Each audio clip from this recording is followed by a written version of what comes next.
énorme comme une baleine, avec une bouche aussi large qu'un canyon et une faim insatiable. C'est ainsi que l'on reconnaît le mammifère terrestre le plus dangereux de la planète. Il mange comme s'il n'y avait pas de lendemain. Cette étrange créature a la capacité d'engloutir 70 kg de nourriture en un clin d'œil et de produire jusqu'à 180 kg de crottin chaque jour. Avec une réputation d'être sauvage et imprévisible, la créature surgit de nulle part et prend les pêcheurs par surprise, renverse les bateaux et encorne ses victimes à mort, de manière très menaçante. Voici le roi du fleuve, l'hippopotame.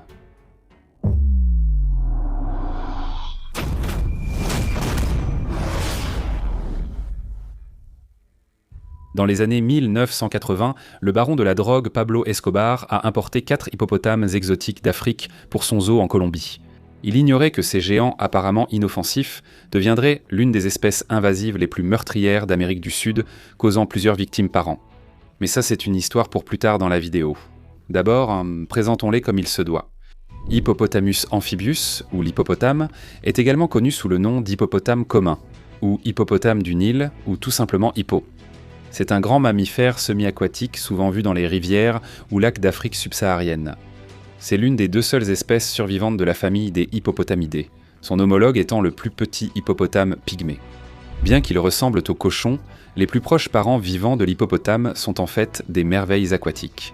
Les baleines, les dauphins et les marsouins, avec lesquels ils partagent un ancêtre commun. Il y a environ 55 millions d'années, leur nom, dérivé du grec ancien, signifie à juste titre cheval de rivière, un clin d'œil à leur domination aquatique, ce qui est plutôt vrai. Parce que ces gars extrêmement costauds, même s'ils ne sont pas de très bons nageurs, peuvent faire fuir même les prédateurs les plus habiles grâce à leur charge sauvage et éclaboussante. Crocodiles, grands félins, hyènes, rien ne leur résiste. Prenez ce trio de lions échappant de justesse à l'attaque d'un puissant hippopotame en traversant une rivière.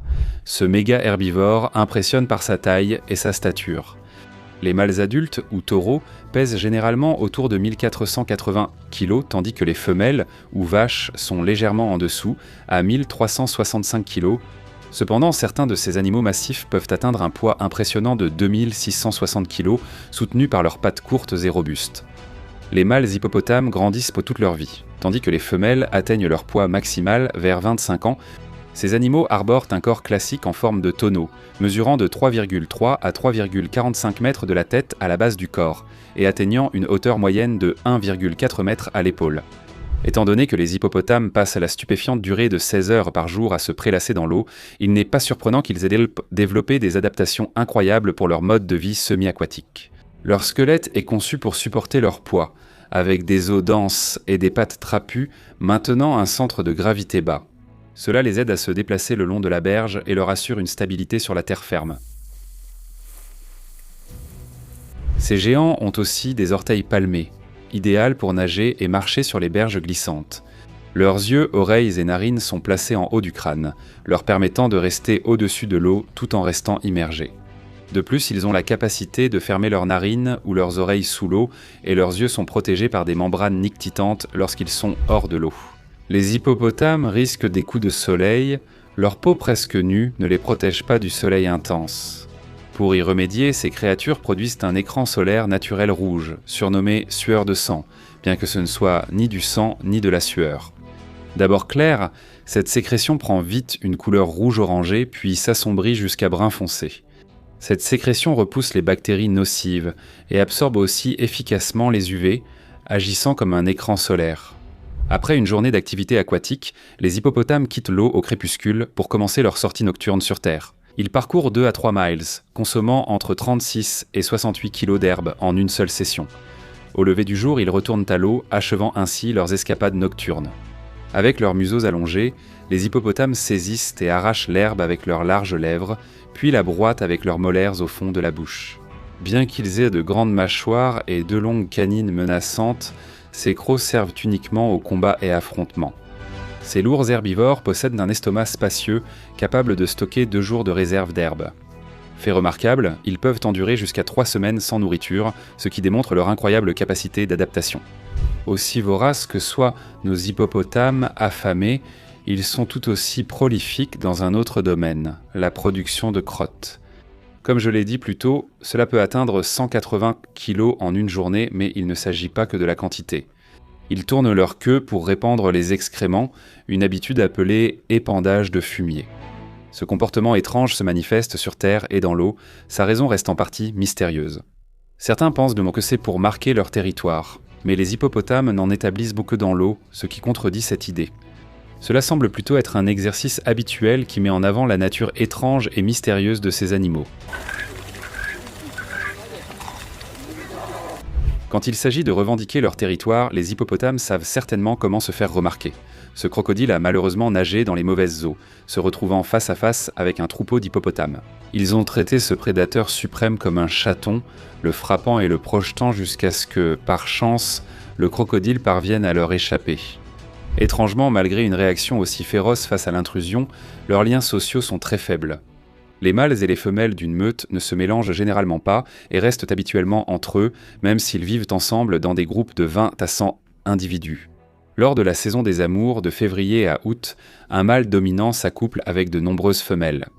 Pendant ce temps, les autres mâles doivent se battre pour tenter de gagner l'affection des femelles, je suppose pour arriver en tête. Lors de ces affrontements, leurs bâillements emblématiques servent à intimider. La force de leur mâchoire provient de puissants muscles masséters et digastriques, ce qui crée leurs joues tombantes caractéristiques. Cela permet à l'animal de générer la morsure la plus puissante de tous les animaux terrestres, atteignant un impressionnant 1821 psi. C'est lorsqu'il est en pleine frénésie. Oh, cette pauvre antilope a souffert quand l'hippopotame massif l'a d'abord sauvé des chiens sauvages, puis l'a finalement écrasé dans ses mâchoires. C'est sans doute une manière d'affirmer sa domination dans le monde animal, non ? Grâce à une mâchoire articulée à près de 180 degrés et à un muscle orbiculaire replié, les hippopotames ouvrent leur gueule de façon impressionnante sans abîmer les tissus. Leurs incisives et canines inférieures croissent sans cesse, atteignant 50 cm et s'aiguisent au contact des petites canines supérieures. Face à face, ces deux titans ouvrent leur mâchoire colossale dans un affrontement frénétique, ne cédant que lorsque l'un d'eux succombe à la mort ou à la défaite. Cette démonstration de domination peut durer des heures, où les hippopotames beuglent, mordent, éventrent et se battent. Les appels retentissants sont souvent les mêmes grognements soufflés employés dans d'autres communications. Les hippopotames émettent aussi des clics d'écolocalisation qui ressemblent étrangement à des P et cela leur permet de repérer des objets sous l'eau.